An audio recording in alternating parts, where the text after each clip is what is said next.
علماء اسلام د دستور مخالفت باره کې یعنې په هغې کې ځینې داسې مخالف کارونه کېږي دا یو اعتراض هم کېږي چې آیا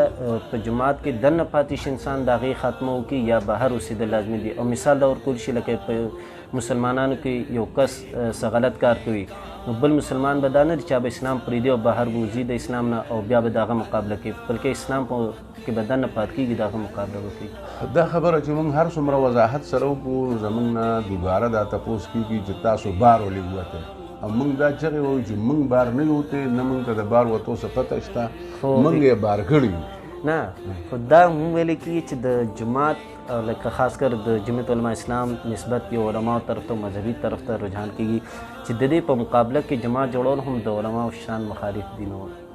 نه زما به خیال دی کې خو څه خبره نشته که اوس یو سړی تا په دې مدرسې کې تا مطلب 20 کاله درس وکړو ته اعتبار پرې بله مدرسه جوړه کړه هغې کې هم ته درس کوې دغې کې خو زه څه بل څه نه ویم څه ګرند خو پکې نه پړاوم که دا جومات کې تاسو لمونځ ته نه پرېږدي ځان له خپل جومات جوړ کړه که بل ځای تاسو ذکر ته نه پرېږدي د هغه ځای نه واله خدای پاک وي زما ځمکه فراخه ده او دا وطن چې کوم دی نو ته ګورې دا خو جمهوري وطن که یو سړی لکه وایي چې زه دا خو لکه موږ ته وایي چې تاسو موږ سره کار مه کوئ نو موږ به څه کوو وایي تاسو هسې کښېنئ چپ کښېنئ او موږ ته نه وایي چې راځئ اوسه پورې څه جرګه نشته موږ ته څه رابطه نشته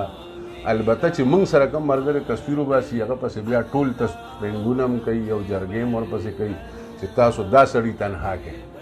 نه تاسو د مدرسې خبرو کې چونکې یو مدرسه بلې مدرسې ته نقصان نه ورکوي دې کې چونکې سیاسي لیول باندې تاسو ته پته یو کینډیډیټ بل ته بیا نقصان رسي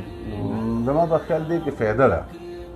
خلک په کمپټیشن کې راشي اوس خو صرف د عقیدت په بنیاد دی څوک سیاست نه کوي او دویمه دا د تجارت په بنیاد دی تا ته پته شته اوس دې وخت کې د جمعیت علما د هر ټیکټ قیمت شته او چې کله دا خبره نه بیا به انشاءالله د الله په رضا دپاره به تا ته به مینت کوي چې په خیر د الیکشن وکړي نو ته څه وایې چې لکه اجارهداري دې ته مناپلي وایي لکه اوس یو واپډه ده هغه مناپلي د هغې دا ده چې بس 100 روپۍ بل راځي ته به یې ورکوې یو ګیس دی چې 100 روپۍ بل ورکوي ته به یې ورکوې بل چا سره چې کم دی نو سوی ګیس نشته نو دا به د دین یو ټیکهداري ده یو اجاره ده دا اجارهداري به ختمه شي او دا د کوپر دا فتوی به هم لږې کمې شي چې دا یو هم کافر دی دا یو هم کافر دی او دا مسلمان دی دا به هم انشاءالله لږ برابر شي اجارهداري باره کې هم دا سوال دی چې لکه یو ملکیت دی یو تولیت دی نو توریث وغیره کې چې لکه اسلام کې ملکیت ختمیږي دا نور څیزونه نه ختمیږي نو اجارهداري هم څه ناسه نه اجارهداري چې کوم دی که نه دا دنیا کې په هر ځای کې هغه ده ځکه چې هغې کې لکه خلکو ته چانس نه میلاویږي خلکو ته فایده نه میلاویږي خلکو ته بیا هغه شان ریلیف نه میلاویږي نو بیا د مطلب څومره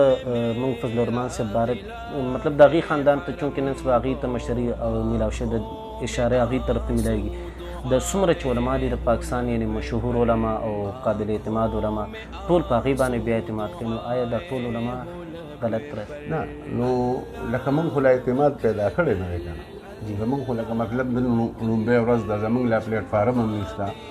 موږ کوم طریقې کار جوړو د شریعت مطابق یې جوړو که هغې باندې د علماو اعتماد پیدا شي او د هغې نه موږ ښه متبادل ورکړو بیا دا خبره هم ده